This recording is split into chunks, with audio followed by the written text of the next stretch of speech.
Hello everybody, Floppy Hat Photos back here again for another episode of my Be Positive van. And today is Monday, September 7th, Labor Day.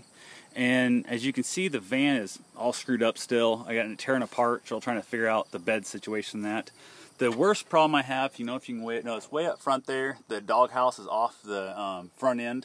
I did not get the exhaust leak fixed. The guy tore it apart, mechanic tore it apart. Got it in there, replaced the spark plug wires and the plug since he was there. I told him, you're replacing the exhaust anyway, you're already going to be that far into it, do it. He did that, put a serpentine tensioner on it because the belt was squealing, and found out that the serpentine tensioner was not the problem. So I wasted, I don't know, $90 labor and $60 on the serpentine tensioner that was not needed, and I now don't have a van take on my trip. I'm leaving Wednesday and this is Monday. I found out yesterday about 2 o'clock the van was not going to be done. So I did go ahead and tear the rear seats out of the way here so I could measure out and get my frame built for my bed. I had the frame built, I'll show you that here in a second. It's actually going to go on my 1-ton van for this trip again, unfortunately. The van's running, the exhaust is really loud. One of the clips that holds the doghouse on, they broke in the mechanic shop trying to get it out, so it's extra loud in the cab now and going to cause more leaks and stuff for fumes, so I don't feel safe driving it. So this is staying home. Plus if you run the air conditioner, the fan squeals and it chews belts up because there's no air smog pump on it and it has to be replaced. So that's the issue with it. Unfortunately, it's not going to be fixed in time, so I have to find a new mechanic after spending $212 to find out that really did nothing. That didn't fix a thing on me. So, oh well, that part's done. I got the frame built, and I'm going to show you it in a second. These are the totes I decided to go with. They are the Sterilite tote, 54 quart. Great little one. They actually have a gasket inside there that seals them off, so they're virtually air and water tight. That's going to be awesome. I'm going to love that idea. They will fit underneath the new bed frame. Actually, I don't know if that works or not. I'm going to take that with me to find out here, I guess. So, I'm going to take you over here to the 1-ton to show you basically the 1-ton with the frames in. That's the one I've been driving. I've had this van for, oh crap, 15 years probably, something like that, maybe longer. Okay, good. I do have plenty of room, as you can see there. Actually enough room. I'll probably cut that bed frame down a little bit more because it is just a smidgen high in this vehicle. But this is an expandable bed frame, as you notice. There's the weird little center section here. And what I was having trouble with, I'd push this back in, the side that moves in, it'd want to fall down on me weirdly. So I put in a guider rail right here. There's 2 of them in there to keep this from falling down incorrectly. So now I can just come over here and push it back together. And when it's pushed together, I'm going to probably wax them after I get them finished and get that done. But once that's pushed back in, it's going to make me a bench seat as opposed to just a bed. So that's my goal, that's my plan. I'm super excited about having that actually take place.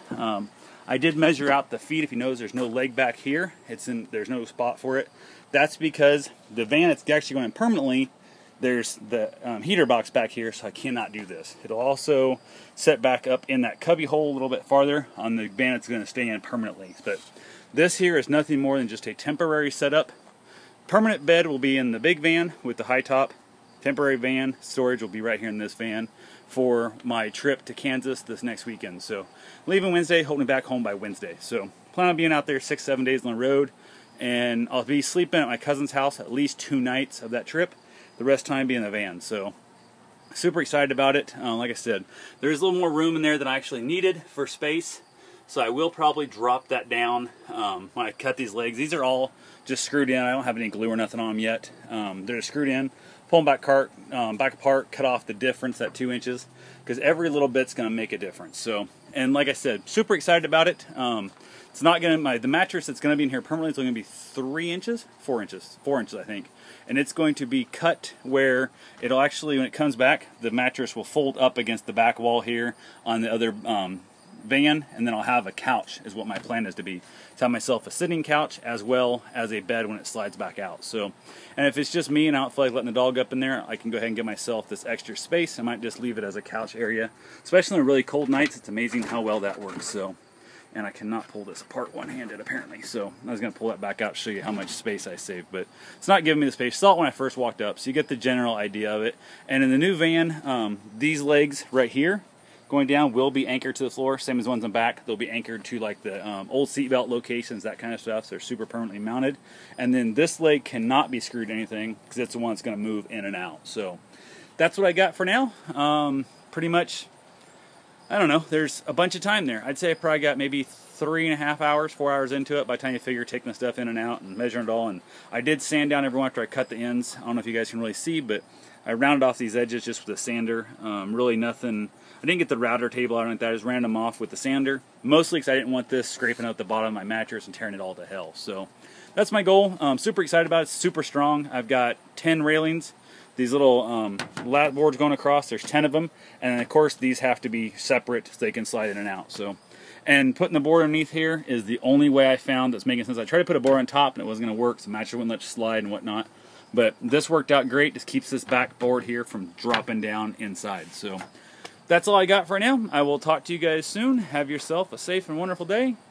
Thanks for watching. Get out there, do yourself a little bit of road tripping, and have yourself a great time.